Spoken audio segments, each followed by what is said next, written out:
These sold really fast, so I wanted to show you quickly how I did it. Here they were before. Not awful, but definitely need an update. The base on these was really dated, so I'm removing them. Luckily, they just screw out.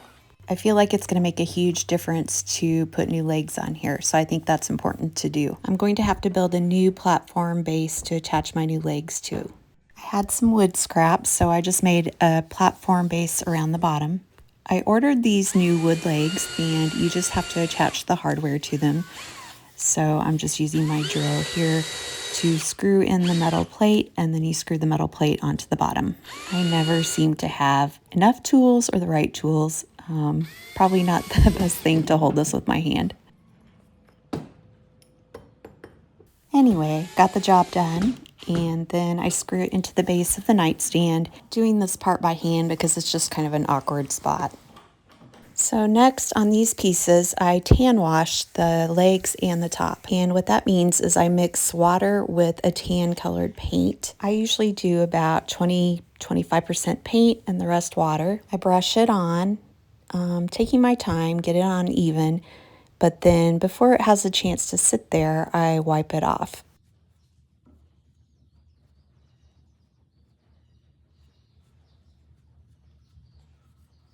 This gets rid of all those orange tones in the wood, and it has a chance to soak in a little, but you still see the wood grain without it being opaque.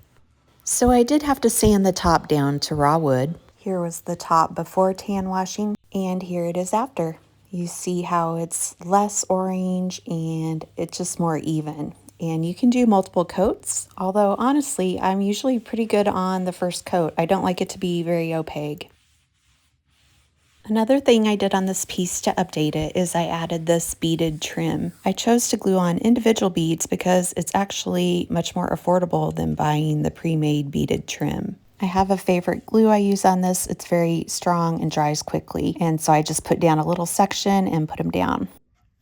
This paint goes on well by hand, but I like to water it down just a tiny bit. After applying 2 coats of paint, I'm ready to seal it with my matte sealer. My secret here, especially on dark colors, is mix in a little bit of your paint. That'll keep it from getting streaky. Now I brushed my top coat on too, but it's going to look a little white. Don't worry, it will dry clear.